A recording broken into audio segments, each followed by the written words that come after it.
This meeting is being recorded. Over to you, Joe. Hello, thank you, Em. And hello, everyone. So my name is Joe. Artist name is Mindstate, as Em said. I'm a white male, 30 years old. I've got short brown, probably very messy hair, and a probably very even messier ginger beard. I'm wearing clear round glasses and a dark green t-shirt. So yeah, as Em said, just learning about HubDot and Not Your Monolith and looking at the magazine inspired me to write something for tonight, which is all about the huge importance in finding your voice and identity. And I kind of wanted to share my experience in that. So this one's called Hold My Straitjacket. As a gay man, the straitjacket to me is that kind of box, that label, that norm you're kind of pushed into. So yeah, I hope although we've had different experiences, I hope people relate or resonate. And most importantly, I hope you all enjoy it. Hold my straitjacket. This one has never fit since you gave me it. Since my arms were forced in the sleeves, I wanted to leave, but my hands were tied in disbelief. Top button fastened, struggling to breathe. No end in sight. With all my might, trying to fight or flight, but how could I do this right when I'm my own biggest threat and my target in sight, right? That's what we've been told. Shamed into fearing ourselves is a story we've been sold that who we are is wrong and there's something to blame. We're inadequate, bad, we're lesser, we're called names, the shame. The shame is that you still express surprise that we suppress to survive. Then with wide eyes, you still have the cheek to ask, why pride? Or let me vent. Maybe because I have to think twice before holding hands in public with men.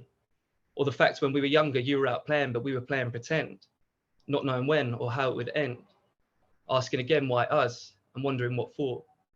It's hard to keep the truth when it doesn't live there anymore. So hold my straitjacket. I don't recognize this label. This one isn't mine. You maybe try it on for size. I've wanted to return it ever since I was able, but society holds the receipt. And it's buried outside that box they've put you in, so you have to come out every day on repeat to say, I am just a man that likes man. You label me gay because it helps you understand same-sex attraction, confused identity. You will never relate when you're too focused on what you think it's meant to be, which is straight until proven otherwise. Even though from school days, you know you're different to the other guys.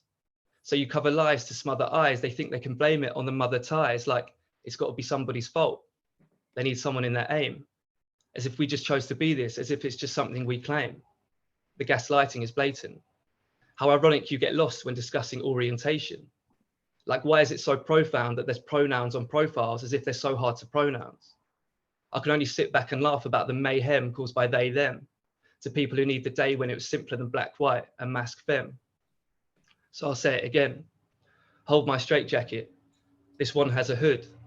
Zip fastened, jawstrings tightened, covering my eyes and mouth. I'm told my silence will do them good. But little do they know, when you should not be seen or heard, you fight for sight to be seen in the herd. And with strength in numbers, you continue to grow. You build communities and platforms, you rise above, building higher and higher. And when they jump on, when they reach out, when they demand and inquire, you say we are not your monolith to toggle with, not your commodity to hire, not your token to be a voice for the outspoken and not simply to be used and shaped as you desire. So I'll say it one last time, hold my straitjacket, go put it back in the closet. Now step out, turn around, close the door and lock it. Thank you. Wow. That was beautiful. Thank you. Yeah. That was You're so welcome. amazing. Thank you. Yeah. Yes. Everyone follow Mindstate. Please, yeah. Yeah, that was incredible. Joe actually has some music on all different channels, so we'll share his details in the chat and after the event. But yeah, check him out. He's got some amazing original music, spoken word, artistry, poetry. Yeah. Amazing. Thank you, Joe. Thank you for having me. Thank you. Okay, so we are going to introduce the team at NYM. and we're going to talk a bit about the magazine. We're going to need to share our screen to do that because we're going to give a bit of a demo. So Priya needs to be a co-host if we can make that happen in the background. But yeah, so we'll introduce the team first. We've kind of said hello, so we will ask Yen. Yen's using some assistive technology today, so there will be potentially a slight delay, but we are all here to be patient and to learn. So Yen, are you okay to come on and intro yourself?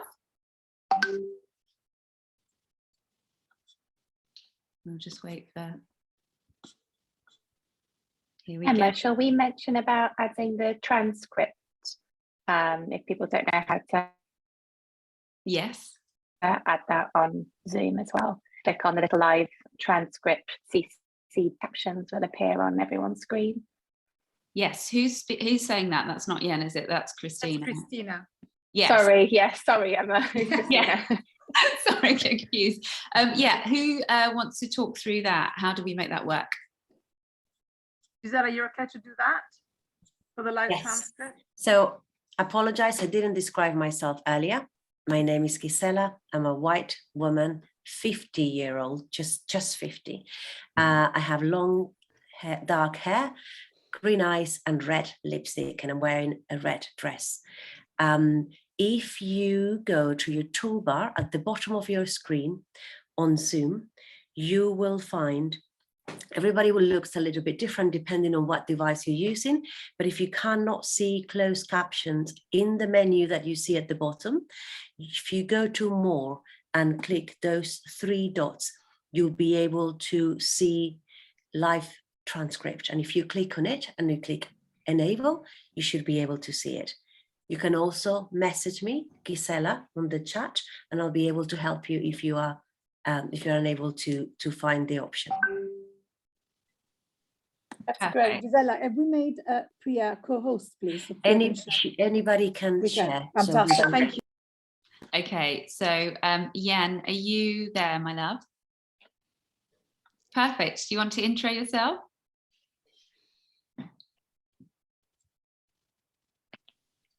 I'll start with a visual description. I am a Eurasian woman in their 30s with long dark hair and South Asian warm-colored skin for sitting against a white wall. I am holding a pride flag because I love Joe's poetry and wearing hi, my name is Yen Godin. My pronouns are she, her. I am a queer Eurasian Chinese Aussie. I am disabled, have chronic pain and physical disability. I'm also a wheelchair user. I am social media manager for Not Your Monolith magazine and also wrote an article in issue 1.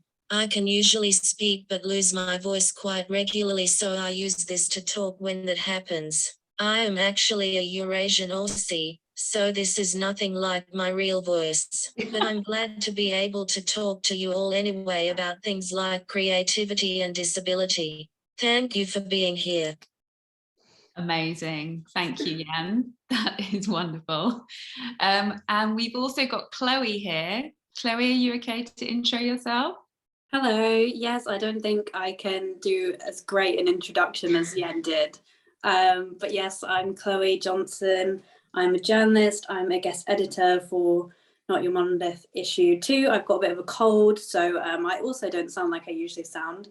I'm a white woman in my 20s. I have short ginger hair, also got red lipstick on because that apparently seemed to be a theme.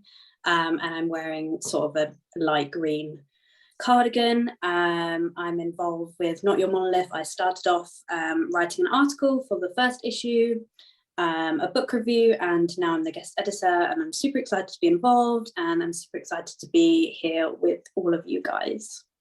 Amazing. Thank you, Chloe. And we have Danny.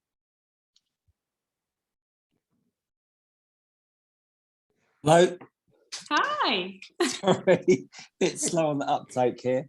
I'm Danny. I'm a young 21-year-old. No, I jest. I'm the wrong age of 45. I'm a white male with no hair, and yeah, I don't really know. I'm wearing a yellow t-shirt. Yeah. And I've got headphones in, and that's it really. And I'm the designer for Not Your Monolith and work very closely with Priya. Perfect. Thank you.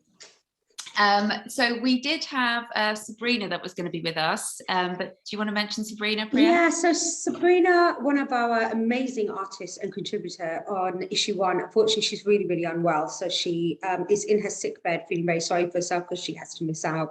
But Sabrina is also a South Asian woman. She, funny enough, was her and myself are one of the only South Asian women who are hard of hearing and deaf that have ever met one another. So we were really, really excited when we put a call out for Issue One and she responded. She's sort of like a visual artist, and her work also sort of extends into accessibility design. So she's brilliant at actually giving people recommendations on how their websites and their booklets and all their graphic design is better designed to be accessible. So unfortunately, she's not here, but there will be some stuff that we would like to touch on some of our work, and we'll visit that a little bit later. Perfect. So we are now going to tell you a bit about NYM, and then we're going to show you it and discuss some of the bits with the team. So kick off. I will kick off with that. So basically, we sort of journey back to the summer of 2020. So in mid-COVID, I think the world shut down. And of course, with everything that was going on in the world at the time, the conversation of diversity and inclusion was at the forefront of everyone's minds. And, you know, you can't really have a sensible conversation about diversity and inclusion unless you include disability. I mean, disability and the disabled community is the only community in the world that has every other community in it. And I think 83% of adults who become disabled between the ages of 18 and 64. It's huge. And I suppose the veil between the disabled and the non-disabled world is super, super, super thin. Anyone can get into an accident. Anyone can get a condition or start losing their hearing or their eyesight. And so it's something that's actually much closer to us than we all think. And so when it came to sort of 2021, I, at this point, had sort of just turned 40, and I've been wearing hearing aids since I was 17. And for a very long time, I wanted to be part of a space that I was allowed to actually talk about the real experience of being disabled, but more importantly, that it's the person first. So disability, like all of our intersectionalities, are one part of who we are, a huge part of who we are, but it's not the entirety of who we are. And I was sick to death of the narrative around disability and around disability culture being said through the lens of the non-disabled community. So Emma and I sort of met online, like I think most people met online during that time, and we became fast friends. You know, Emma is a parent to a disabled child, and I'd sort of gotten to a point in my life where I want to start my own platform where I could show the humanity and the personality, the diversity, the messy, lovely human experience that is being disabled. And also to put some humor into it. You know, some people take disability very seriously, and it's very dehumanizing if you take the opportunity to have a laugh and have fun and just be human around the topic of disability like we are with everything else.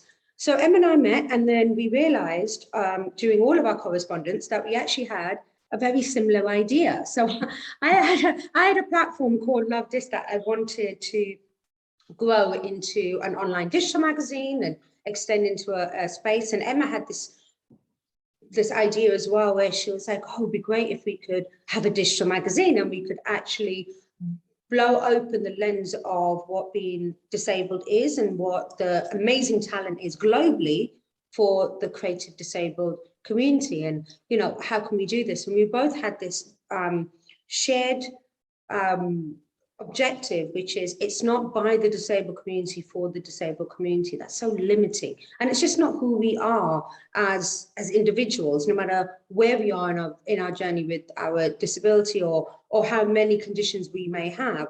And so it was very much about taking control of the narrative. And what we really want to do, which we'll touch on a little bit later, is we really wanted to steep it in a visual identity and culture that we loved, that spoke to us and spoke to, I suppose, our generation, because, you know, we're all not showing our age, but we were youthful in our sort of 20s, like back in the early 2000s. But as you see with fashion and culture, the same things are coming around and around. So we had a shared vision of how we wanted it to the tonality of it, the positioning of it, and the sort of the creative approach and how we wanted to build it all out to the community as a whole. So we had this real sort of shared vision, and I won't continue on anymore because there was actually one of our other co-founders who's actually not with us today. So I'm going to hand over to Emma, who could talk a bit about that.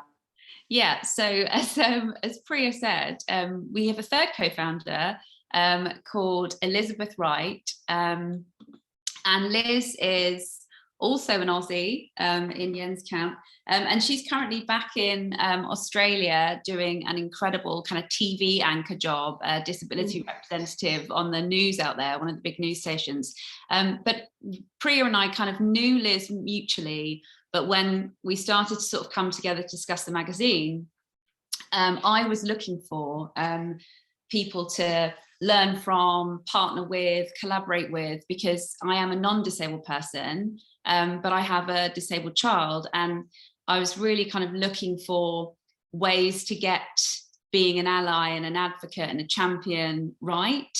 And having grown up in the creative industry, had a lot of connections and also saw a lot of the very sort of typical trope-like narratives that were kind of being pushed through advertising and media. So wanted to try and sort of open everyone's eyes, particularly non-disabled people in the creative industries and media industries, to what you know, a rich, diverse, intersectional community that the disabled community is, and also kind of learn from that myself and you know, work alongside people. So yeah, found Liz and Priya, and basically we got on like a house on fire and decided to just do it.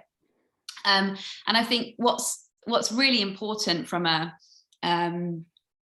disabled and non-disabled kind of ally perspective is that we can kind of get put into our, you know, boxes or our labels and whatever, and they're really important from an identity perspective, but they can sometimes segregate. And with disability, still a lot of non-disabled people are, I don't know, you know, not knowing where to start or not starting in terms of including disabled people in their work. So we wanted to create something that was cool and kind of edgy, that people, you know, would pick up whether it was about disability or not. But the kicker here is that it's created entirely by disabled people and their allies. And again, one of the things I used to hear so much in the ad industry was, we can't find the talent when it comes to diverse talent. So the magazine actually acts as a showcase to show people that it's there, global talent is there, and we link to everybody in the magazine and promote them on our channels. So I think without talking much more, we're going to show you what the magazine looks like. So currently issue 1, which came out a little while ago now, the theme was I am, and this was kind of centered around allowing all contributors and people working on the magazine to kind of showcase who they were, and sort of create art, write pieces, you know, submit pictures, if you like, based on what that statement meant to them. And that created something quite special in introducing the magazine in its first issue. So we're going to show you what that looks like. Right, can everyone see my screen? Yeah, so I reckon make the... I am, but I think I need to make everyone smaller. Here we go. Oh, it's not. Oh, here we go. There we go. Right, here we go. Can everyone see that now? Yes. So this is yes. So this is the front cover of Not Your Monolith. So very quickly, Danny, our lead designer, took the brief. He was one of many, and he came back with the most phenomenal logo design, because it's not your monolith and we're not monolithic. And so what we want to do is do a little bit of a play on the fact that you have this really bold, heavy NYM, but the beautiful thing is that we can change up the colors, we can invert it, we can play around as much as we want to show that actually we take control of our own narrative. And so this front cover is by a disabled photographer in New York, and he who's had a rock climbing accident. and he became a wheelchair user. And so he now goes around New York, photographing the world through his eyes and through his position, and photographing, what's difficult and just life as now a disabled person. So we love this, especially because of, the shaved in head. And so this is on Flipsnack, and the reason why we decided to put it on Flipsnack is, one, it's a digital magazine, so people can link in to wherever they need, but it has some really good accessibility features. So I'll come back to the accessibility features in a minute, but very quickly, we wanted to address accessibility up front because it's important. If we're saying who we're saying we are, and our objectives and our goals and our ambitions, we have to be very clear that actually accessibility is really important. We're going to keep it up front. But then very quickly, it goes into what's the theme, I am. So as you can see here, it says, this issue explores the concept of who we are as individuals and community. I am no monolith. I am disabled. I am more than my impairment or condition. I am me. So for us, as our sort of inaugural edition, what we wanted to do was say, fine, we're not monolithic, but who are we?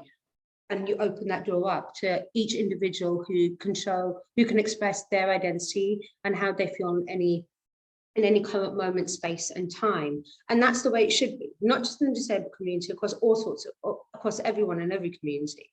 So what I wanted to do was just show you a couple of pieces, which you love. So right at the beginning, when you go through sort of the normal pages in a magazine, the contents page, this is called a page breaker. And the idea behind this is that it's to stop the reader and go, huh, what is that? And what we're really keen to do here is to really show what it's like to be dyslexic. And so we reached out to a graphic designer who's dyslexic and gave her the brief, which was, can you design a double-page spread that really, firstly, looks beautiful, but actually it will stop and it will make people question, what is this? And it's not until you turn on to the next page where you get an explanation. But basically, when she was diagnosed with her dyslexia, this was the report that she got, and this is how she read that report. So I found it fascinating, and I wanted everyone else to find it fascinating, that the irony in the fact that she is a graphic designer, and the irony is that she got this diagnosis and written to her as a dyslexic woman, and this is how she experienced it. And it's just to give people a pause for thought. So every issue will have some form of a page breaker, because we all know so much about dyslexia, but unless you are dyslexic, you couldn't possibly understand what it must be like. And we're not saying this is the dyslexic experience, this is just hers. And we're very clear on that in our explanation. And so it's Jess Preston. And like Emma says, we put in for every contributor, their pronouns, their location, what they do, and then their Instagram, because we are all about promoting our contributors' work. And this is just a few more wonderful pieces. You can flick through, I'm sure you all have a copy. And another one that I wanted to quickly get us across to is this one. So in every issue, there'll also be another kind of sort of central document, which will make sort of jar people and go, what the hell is that? So of course, this was hand created by Danny. And this is, as you can read it, it's got motherfucker written all over it. And so you just read it and you don't know why it's there or what its purpose is. And it isn't until you get right to the very end that there's a one-pager which has motherfucker on it. And it actually explains that Samuel Jackson has always struggled with stuttering. And it was only until he started saying motherfucker that his stutter actually stopped. And that's why he says it prolifically in all of his films. It's not just his brand, and it's not just something he's been known to do, it's the thing that helps stop his stutter. And so what we want to do in lots of other editions moving forward is to find these real nuggets of sort of did you knows, and just turn the concept around and make people realize that actually, oh my God, there's so much more deeper meanings, alternative meanings to things that we just take in black and white for granted. Actually, there's more sort of subversive meanings to that are much deeper. So that's a couple of pieces that I just sort of wanted to show you. And now I think what we're going to do is I'll pass back to Emma. But I think what we'd really like to do is sort of just kind of go around the rest of the team. Yes, yeah. So we're going to flick back to Yen's article, please, Priya. And Yen is going to talk to us a bit. So Yen, as she mentioned earlier, wrote the Crip Camp article, and she's going to talk to us a bit about her experience and kind of her views as a disabled woman. Here we go. Hopefully Yen is coming in.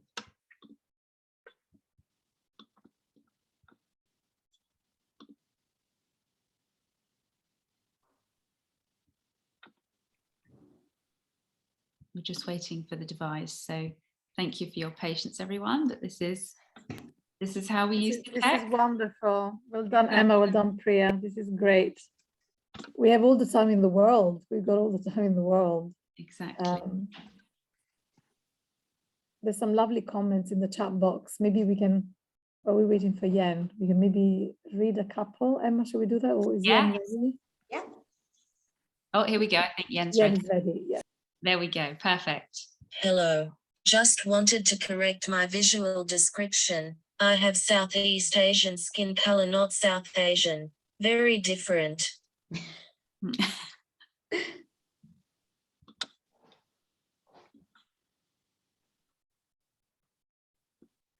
I wrote a review about the documentary Crip Camp, which you can watch on Netflix now. Crip Camp is about the group of teenagers who go to summer camp together and grow up to champion the birth of the modern disability rights movement in the US. There are basic disability rights which are basic human rights that all of you have too, that we take for granted today, which these people fought for. This movement and these rights had a knock-on effect around the world, including here in the UK.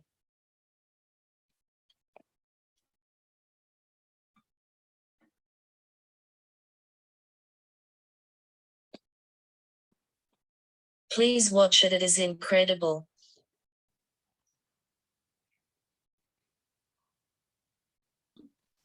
Thank you, Yen. It really is incredible. I believe the Obamas produced it, co-produced it or something as well. But it is amazing. And if you are new to disability rights history, it is the most excellent place to start. It's also an incredible vibe. Like, I want to go to that camp. Okay, so we're also going to ask Chloe to talk about her article and what she's looking forward to about issue 2. So yes, The Mask is Falling. Yes, hi. So this was a review that I did for issue 1. It's about a book in a very long fantasy series. This is the 4th book, so whilst I would recommend reading the review, then go back and read books 1, 2, and 3. But essentially why I created this as kind of a pitch for issue 1 was the main character in this is kind of your classic YA fantasy. She's kind of early 20s, and she's been through a lot, as often happens in kind of fantasy novels. And she ends up having quite a huge dose of PTSD and also chronic illness aspects, both of which I have. And I found that the author kind of presented this in a completely different way than I'd ever seen before. I think in a lot of YA books, if you're a fan of them, you'll notice that PTSD is kind of something that might happen for a chapter and then is kind of skipped over.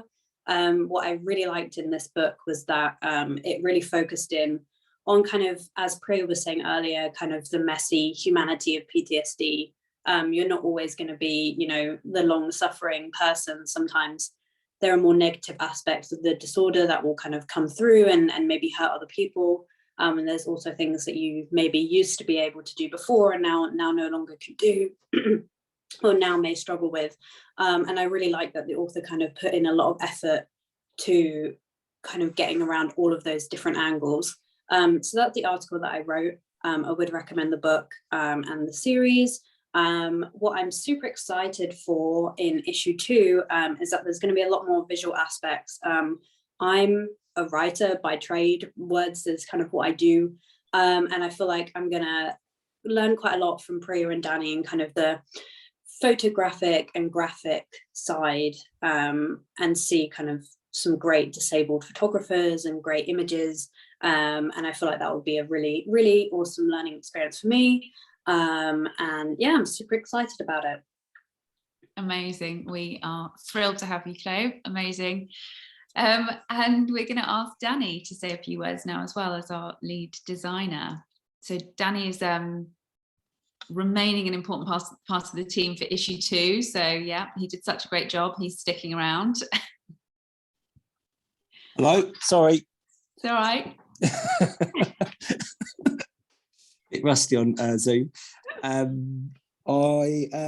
don't know where to start. I get a bit tongue-tied. Basically, I'm dyslexic. I've had it all my life. I thought I'd grow out of it at some point, but during lockdown, I made a few mistakes at work, and luckily Emma pulled me aside and we had a chat, and we fixed. Well, we worked. I started working my way instead of everybody else's way. But when Emma started the magazine, she approached me, and yeah, I was super excited to work with Emma, and then met Priya through just doing some mock-ups and logos and chatting, and we really hit it off. And yeah, it was just I was super excited to be doing something. I think we both had the same sort of vision with the magazine, and it was just it just opened me up to a whole different world and people and how much talent there is in the world. And it was absolutely I just loved the whole experience, and so looking forward to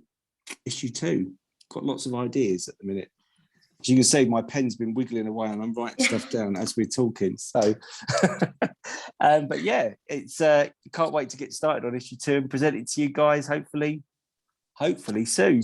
Yeah, love it. And I know we haven't got Sabrina, but Sabrina, I will. Priya, do you want to chat? Yeah, absolutely. Let me just quickly move through to Sabrina's work. So this is a really, really interesting article. We had 2 South Asian women who wanted to talk about sort of, I suppose, 2 sides of the coin of being South Asian, born and raised in the UK and being disabled. So there was Shani Banda, who wanted to sort of explain why South Asian disabled women should not be forgotten. So I am a point of intersection.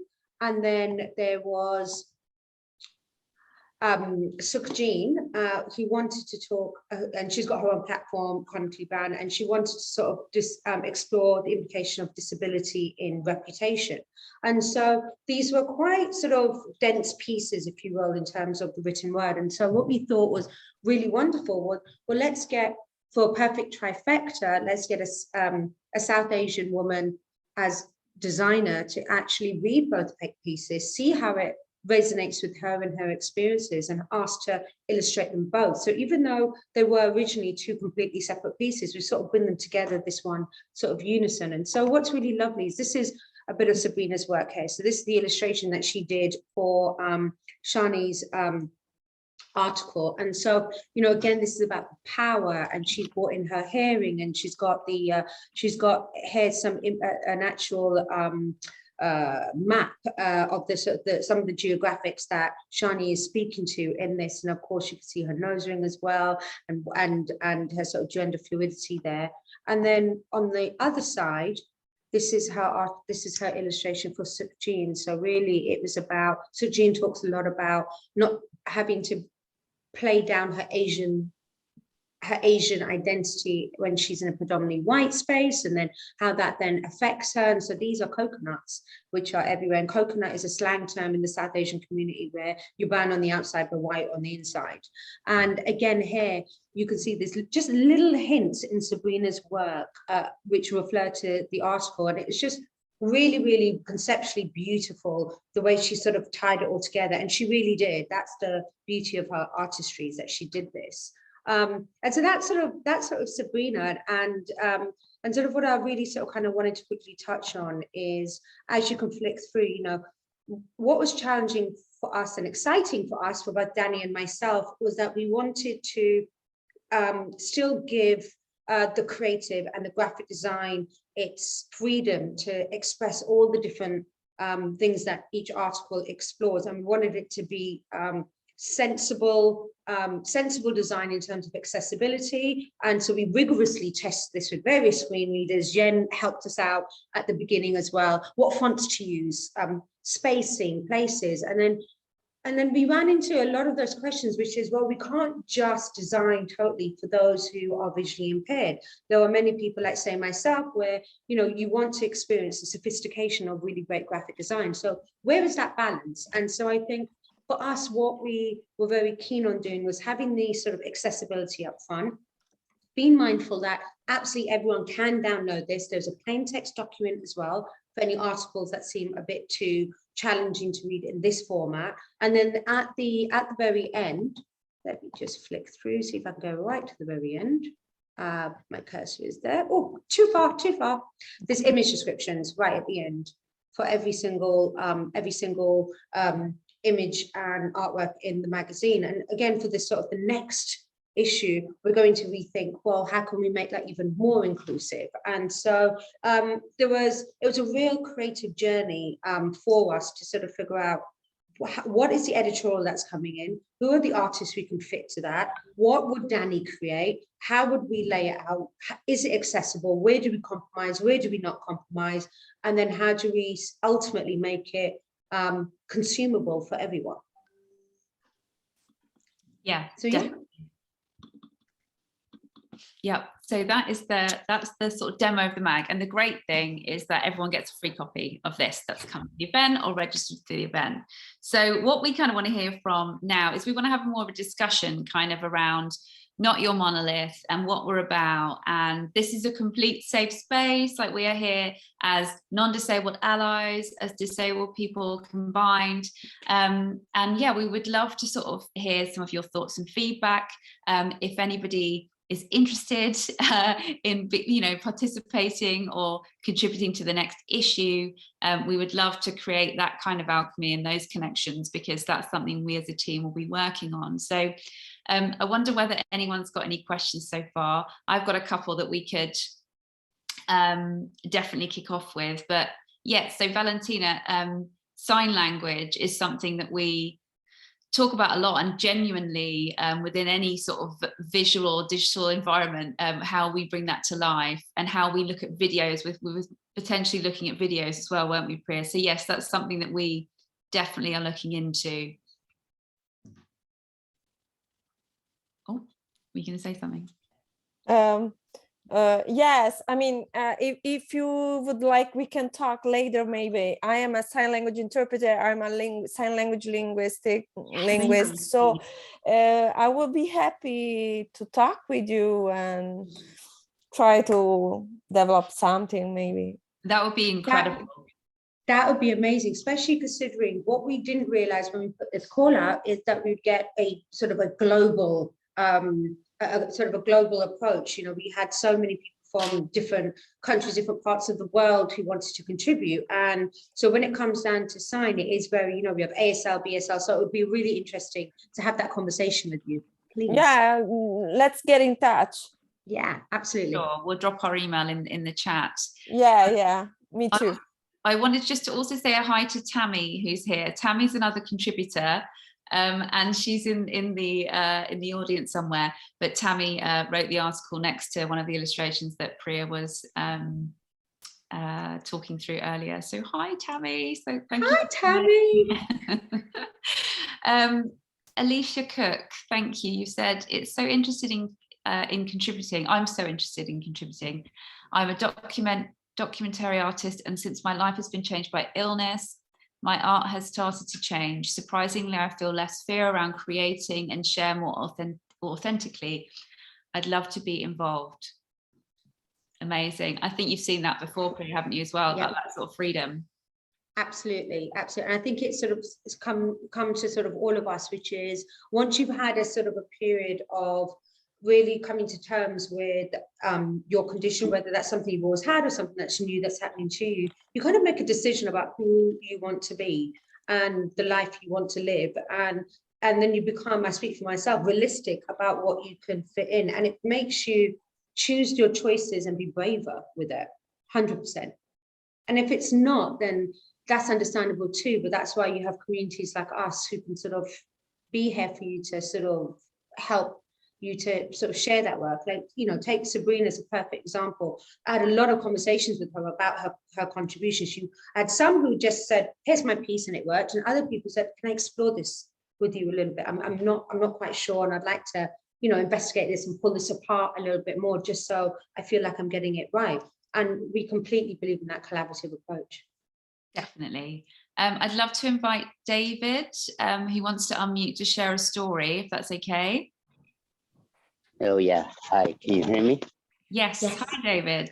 So yeah, I actually was through the private chat here on one of the people here organizing an event and invited me to share stories. So like, amazing. I guess don't mind. Thank you. So like, yeah, basically like seeing a Danny story about like, I can't remember the exact words, but basically like how she's being shown the world, and like, yeah, pretty relatable for me because I'm also since early childhood struggle with schizophrenia, but also like diagnosed with schizoaffective disorder. So like not knowing what is the difference between reality and fiction. So then now like growing up and seeing a different world. So yeah, and just like very also relatable with in some way with the other collaborators, especially if I pronounce this name correct, Yen.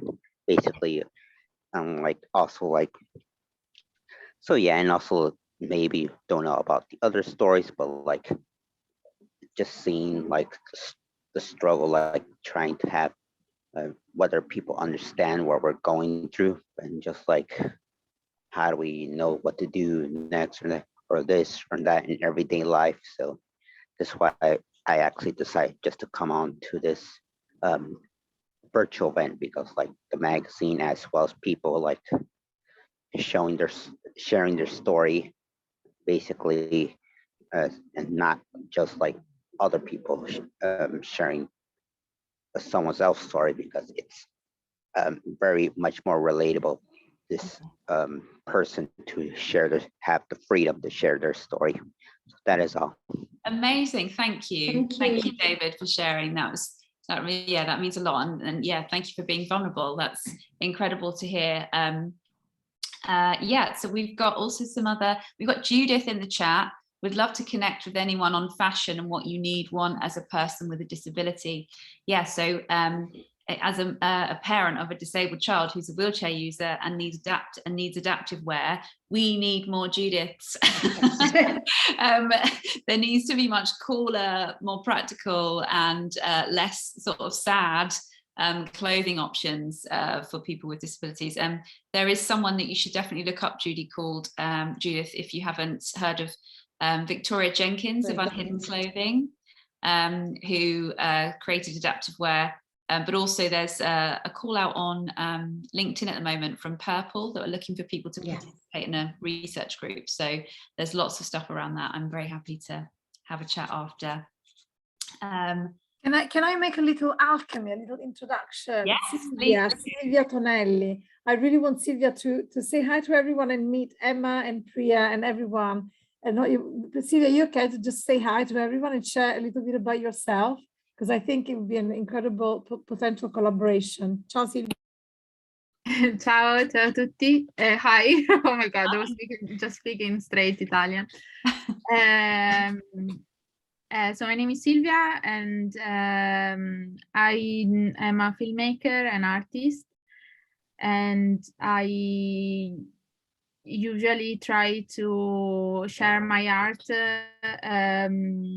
So when something happens in my life, I try to share it and to use art as a process to heal from it.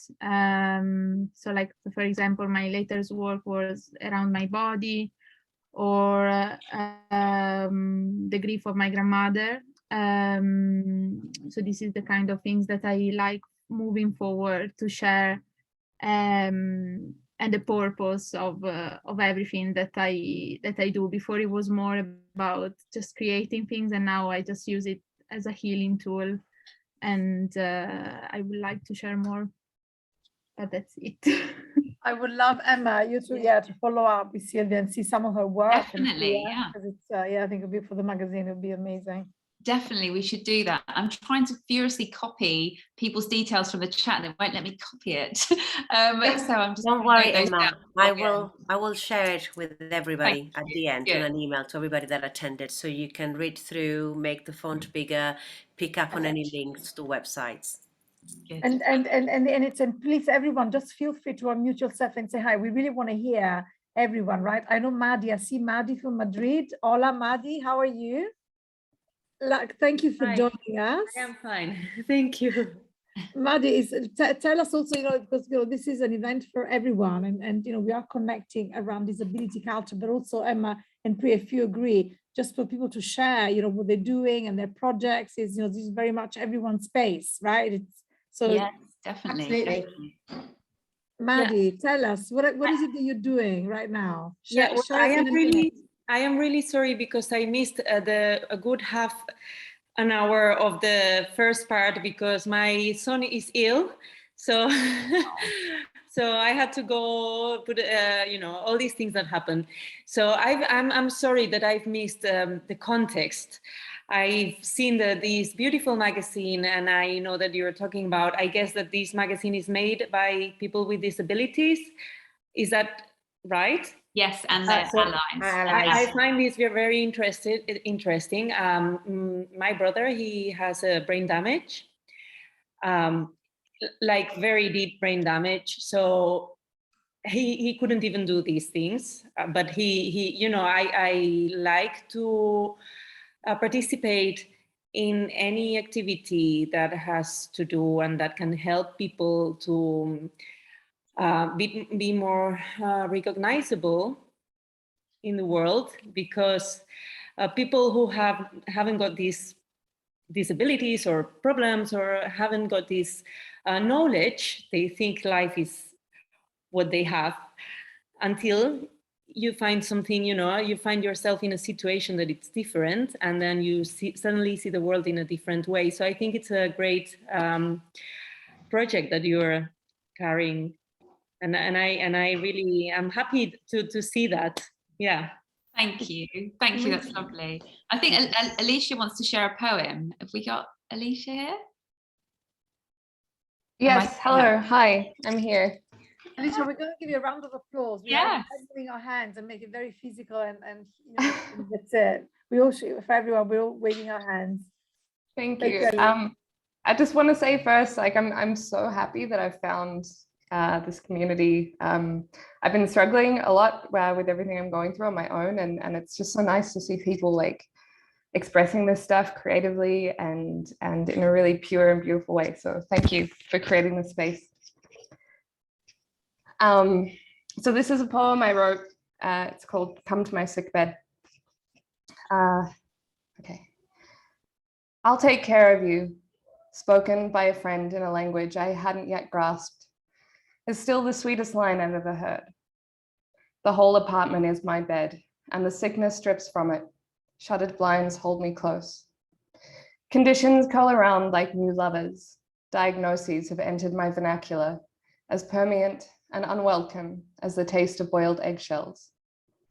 I look through old photos and remember old smells: linseed, tatami, unwashed hair, damp canvas, jet fuel. I remember the woman I was yesterday, and I grieve for her, not only because I miss her, but because she is headed straight for today's turmoil. Come to my sick bed. Sit by its edge and weep with me in monochrome dawn. Lay your hands on my abraded joints, but leave straight after, because this pain is all I have today, and I will not give it to you. That's it. Thank you for sharing. Thank you for listening. Very vulnerable. Thank you. I think it's really interesting, because I think certainly a lot of the experience I have as somebody that's not disabled, I think that when I had my daughter, there is a lot of I don't know, the fear or sadness and things around around diagnosis and certain, you know, certain conditions, and they are absolutely valid and true. And one of the things I'm really hopeful that you'll find in this community, Alicia, is that disability is so diverse and so different, and some to be celebrated, and there are lots of different people that can kind of hopefully, you know, different things in the magazine or connections that can support you through what you're going through, but also kind of open our eyes as individuals as well to what disability can be in all of its forms. So I was wondering if I could, I'm going to give Yen a little bit of time here, because I'd really love to ask Yen a question, because we were chatting the other day and I think it would be really great for her to share her perspective here. So Yen, I'm going to give you a little bit of time, but I was wondering whether you want to potentially ask about, sort of answer the question around what you would love, or we as a team would love, or wish people knew, or how to learn about disability, and sort of interacting, particularly anyone that's not disabled, or as our good friend Suleiman says, not disabled yet, because we will all at some point get old. So that I'll give you time to prep that response while we go through more of the chat. But yeah, wow. Christina was in tears, Alicia, such a beautiful delivery, really powerful. So hopefully you're looking and finding the love in the chat here, because that was really special. Yeah. Okay, so does anybody else have any thoughts or questions or want to share anything? Yen, just give me the thumbs up when you're ready, my love. Oh, she's ready. So quick. Okay, go for it. Go for it. Both my brother and I are just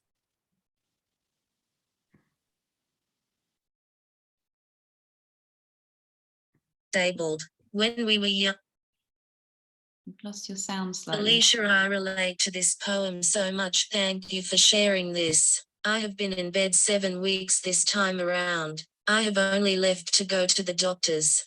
I can't even get down the stairs. It is so hard feeling so isolated. Also, David, thank you for sharing. My brother also deals with reality and fiction. He is a legend. He is a legend.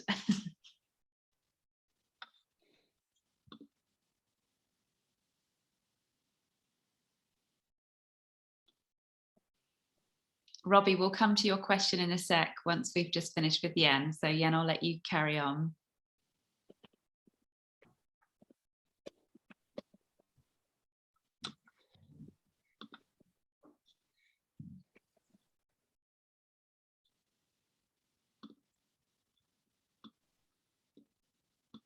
This is a little about how to interact with disabled people, or maybe learn, but just my perspective. We are all different. I am someone with a very visible disability with my wheelchair and sometimes with shaking. I have moved from having an invisible disability to a very visible disability through the years. For a lot of people, visible disabilities, we have strangers react to us in the strangest ways. People are just not used to seeing disabled people on TV, in films, in ads, etc. Unless they have disabled friends with the same disability, people can often feel awkward when around us. When I go down an aisle at the supermarket, people rugby tackle their children like 20 meters away from me while saying sorry. It's hilarious. But also, strangers walk up to me, even delivery drivers, when I answer the door, and before even saying hi, look at me and say what happened. I have had people yell at me across the road. We are asked constantly by strangers why we are disabled and what happened. If you would not ask a non-disabled stranger for their medical and possibly traumatic history, then don't ask someone with a disability that. Just say hello and ask us how we are. For me, this is why visible representation of disability is important, because I want people to see us doing everyday things and incredible things like everyone else. The way to talk to a disabled person is the same as how you would talk to a non-disabled person. If people can see us more, they will know that There is no need for weirdness, just say hi. If you would like to have a conversation about disability, attend events like this. If you have a good relationship with someone who has a disability, ask them if they would like to talk to you about it. As always, like with anyone else, if you are going to ask personal or important questions, just ask permission. If you would like to learn about disability and the disabled community, there are many people online whose mission it is to be visible and talk about their disability. Please follow them. Thanks. Thank you, Jan. Amazing, amazing. I'm also falling in love with that second voice of yours. I think we'll keep both. Oh, love that. Priya, Robbie's asking about the application process for issue 2. Yeah, so basically in the next sort of couple of weeks, we're going to power together. We're just confirming the theme for issue 2, and then we're going to do a big call out on our Instagram channels and our Twitter. And basically we tend to keep it a little bit open because we don't like to be too prescriptive, but we put a call out for collaborators, and then we give a little bit of a brief, and then we really sort of see what comes back in. And so all the contact details will be there. All of the submissions, if it's creative, it will come to me, and then we just sort of kind of work through it, and then I get back in touch with absolutely everybody. And sometimes what we found, especially like with issue 1, we had some people submit some work, and we actually realized it would be really powerful for what we think would be really good for issue 2. So sometimes even when you submit for this current issue, we actually go, actually, it's better if you wait for the next issue. We can actually give you more space, or we can give you sort of a greater opportunity. So it all depends, but it's that simple. Yeah, and we'll put call outs quite soon, I imagine. Yeah. So Yeah. And if you go to our website as well, you have all of our email addresses. But just so you don't get sort of lost in the process, anything sort of creative visual art comes to me. Everything of the written word goes to Chloe. Yes, and that's good. And are we going to reveal our theme for issue 2? Should we do that as an exclusive? Yeah, so basically this was sort of a bit of a brainchild from issue 1, and with the 3 of us and Liz, our co-founder. So we really wanted in this issue to talk about body image and the human experience. And so it's a really meaty topic, and there is so much wide breadth and range for what people can explore. And so body image is a really interesting one, especially for people in the disabled community, whether you have a visible or invisible disability or condition. It's not what people think body image is. And the human experience, well, that just ties it in with your thoughts, your feelings, your humanity, your aspirations. And so for it all together, we're really keen on this issue being a bit more of a photographic visual issue, so people can sort of step into each person's point of view and experience and world, and that's what we're hoping to explore. I'm terrified because I picked that up quite a bit now. So I'm so excited. It's going to be awesome. Yes, it's going to be amazing. I think Tammy is going to pop something in the chat, which is a link that we created around a conversation piece in Magazine 1. So if anyone's interested in that, please follow that. Yeah, so that's I don't know, Simone, if anyone's got any other questions, but I would just love, you know me, I feel that this is already, a lovely community of friends. So I really want to hear your voices. I would love to hear Karen. I see Karen. Hi, Karen, welcome. Yes, just please unmute yourself. Just, it would be just amazing to get to know you. And as I said at the beginning, maybe there's something that you're working on, you're involved in, and you're looking for a connection that could be really helpful. Our community is a big community. That's what we do every hour of our days. We are passionate about helping everyone connect in a meaningful way. So please, anyone really, I would just love to meet you. I said hi, Karen, because Karen, have you been to HubDot before? I sort of recognize you from a previous event. Yeah, I've been to a few. Okay, it's lovely to see you. Thank you for coming. Yeah. Have you enjoyed tonight? It's absolutely incredible just hearing the stories and your lived experiences, just having a realistic understanding and appreciation of what, you know, life is like. And I'm looking to just continue building on that knowledge and support. And I want to say I want to be an ally, but I also recognize it's not for me to say, it's for the community to say, you know, who an ally is. So, you know, I'm here to do the work and to learn and to share as I learn. It's amazing. Karen, thank you. This is a question that, Emma, we've had a few people have asked in sort of on emails of what does it take to be an ally? So that statement, I'm here, I want to be an ally, but what does it mean? What does it mean? Can we explain that? Is that a maybe? Yeah, definitely. Certainly from my perspective, again, sometimes as a parent of a disabled child, you can sort of get stuck in a tricky space. And I suppose I'm very much in the space with my daughter where I wouldn't change her for the absolute world. She's incredible. She is who she is. She is not less than, she's not other. But I think that the key for me is around knowing where the line is, understanding, and this is exactly what you were just saying, Karen, is, you know, be invited, collaborate, work with disabled people as a non-disabled ally and not for them. And that's something that I practice a lot outside of the work at NYM, but also it keeps me accountable, because it can be very easy to sort of, particularly if you're advocating for a child as well, to sort of step into that space and sort of take that up, or, you know, always use your own voice. And you know, Dottie has her own way of communicating. And because she is a disabled child, sometimes, you know, she's 8, but some of those people still treat her like she's a baby. And yes, there are differences, right? But we're all different. So I think it's really important to try and remember, and Yen said something really powerful earlier. It's like, if you wouldn't do it to somebody non-disabled, don't do it to somebody disabled.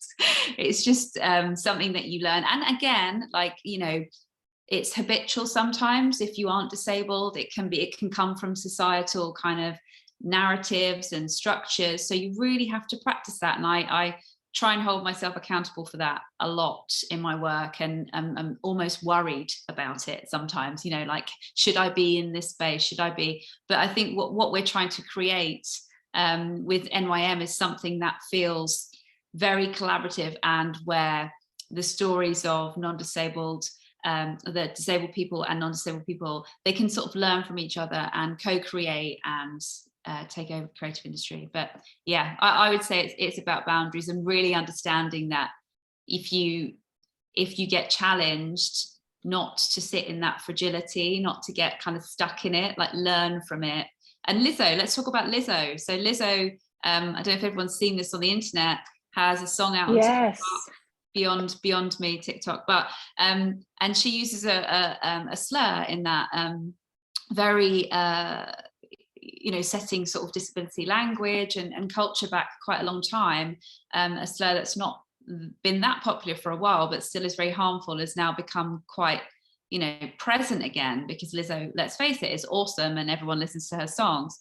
And although she didn't quite apologize, she did immediately take accountability, change the song, and talks about being the change that she wants to see. So yeah, she didn't want to harm anyone. And I think that was like a really brilliant, you know, somebody that experiences discrimination and marginalization, you know, as a Black woman. I think that she's done that really well. So I think sitting in those and taking accountability, for me, I think is the key. Definitely changing behavior. Thank you, Emma. Yes. Wow. Could I just pop on and say something? Is that okay? Do it, Chloe. I didn't want to interrupt anybody. But yeah, I completely agree with that, Emma. What I was going to say was that I think what I really love about Not Your Monolith, NYM, is that it's making the disabled space normalized. Oh God, I can see myself twice. That's not nice for me. I'm going to just switch myself to gallery view and not look at that. was horrifying. Anyway, what I really like about NYM is that it's making disability kind of normalized. I think what I've encountered a lot as a disabled person, it's not that people are actively out there going, oh, I want to, you know, hate on this person with a disability. Like, people with disability really suck. Obviously there are people out there that are like that, but for the majority of people that I meet, they just don't know what to do. They just don't really understand how to approach it, and so they don't approach it. And I think that what's really impactful about what NYM is doing is that it's kind of giving a space for allies and disabled people to come together on one project.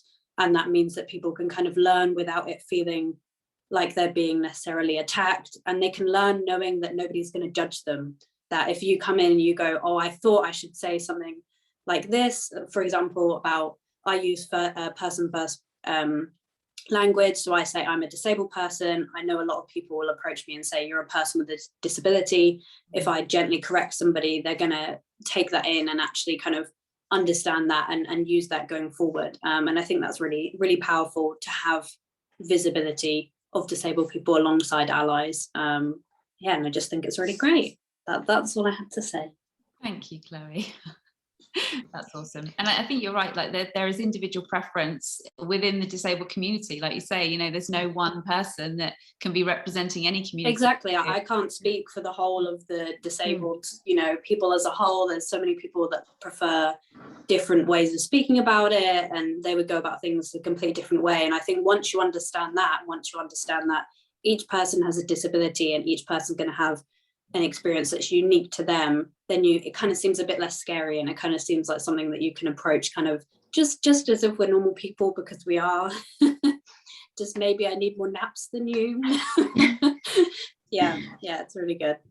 Yeah, and I think the one thing everyone should always remember is, you know, person first. We are all people, and if you want to know, if you don't know, it's okay if you don't know. Not everyone knows everything in the world.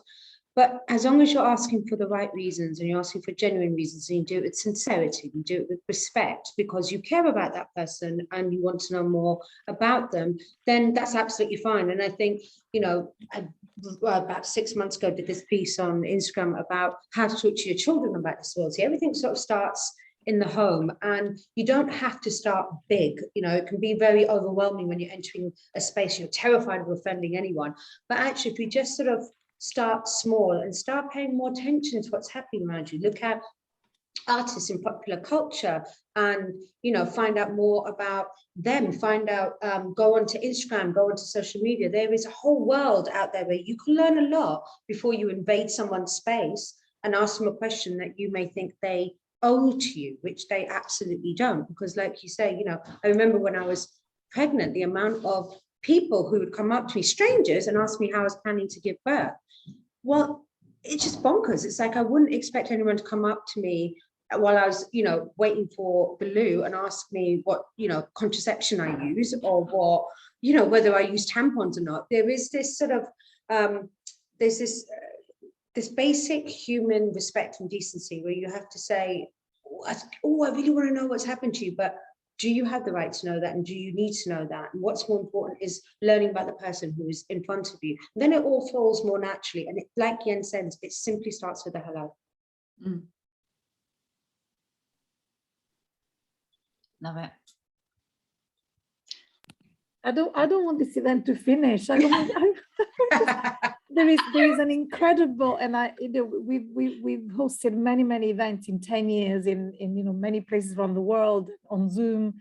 You know, some of you come, you know, every month, but there's something really beautiful about tonight, and it's literally there is an energy, and there is a pace, and the truth is, it literally, I just want to hang out. I think we got to have a conversation, Priya and Emma, and talk about a regular. Can I say something? Of course. Yes, Yen, go for it.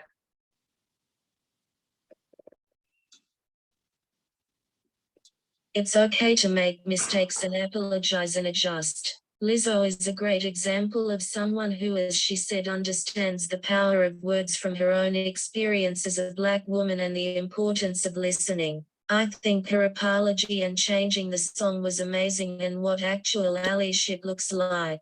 Listening and adjusting. A really easy place to start becoming an ally is to make your social media accessible. Go to the NIM Instagram at Not Your Monolith and click on the accessibility highlight for examples of how to do this. Go follow disabled content makers who talk about disability. Definitely. Great advice, Yam. Yes. Simple place to start. Absolutely. Absolutely. Can I just pop in on that? Yeah. One thing that I forgot to mention actually, which leads off from what Yen was saying, and it's something that I'm really passionate about, is that Not Your Monolith pays disabled creatives. I think that's a really, really important part of Not Your Monolith. In the creative industry, I think we're probably all aware that paying people is less than average with the disabled community. I think there's a stat that being disabled costs you around about something like £530 more a month. So adding on those expenses, obviously with the lack of accessibility, it's harder to find work. And I just think it's really important that Not Your Monolith is paying not only highlighting disabled creatives, but paying them as well, acknowledging that disabled people, they can be, you know, creatives for a living, and they can actually earn money from it, and they should earn money from it just as much as a non-disabled person. And I just think that's another important part of allyship, kind of focusing on those spaces where you can make kind of visible change, and making sure that everyone's kind of paid fairly, especially disabled creatives who will have a lot more expenses than a non-disabled person. Yeah, I can't believe we missed that out, but thank you, Chloe. Yes, I know, it seems so that was one of obvious, our fundamentals. Really good points to make, really. That's it.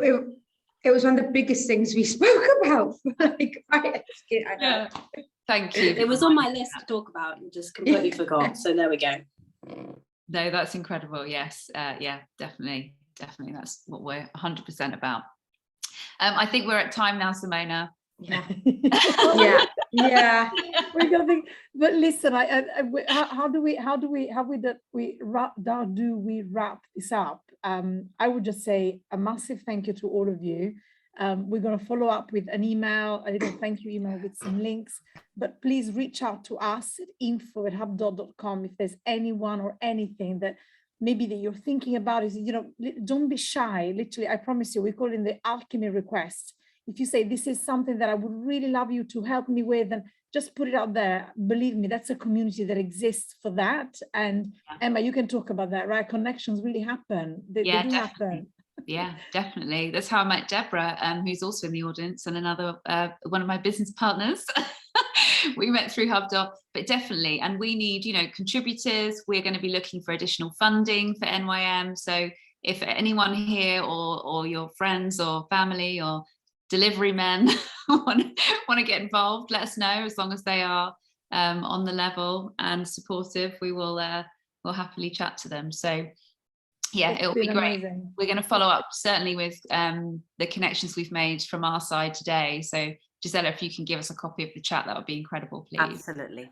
We were going to follow up. Thank you, everyone, so much. Guys, I just wanted to add on that note, sorry. I know so many of you put such great input into the questions that we asked you when you joined the event as well, about different things that your maybe skills that you have that you wanted to share with others. So keep that conversation going as well, because I know we probably didn't get to everybody tonight, and certain people might not have been here who perhaps wanted to connect. But yes, keep those offers and knowledge that you want to share going, because there could be some future connections that we could help you all make as well.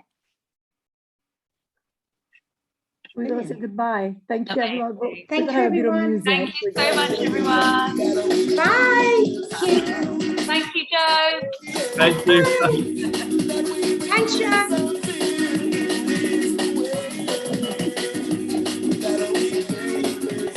Bye, Paul.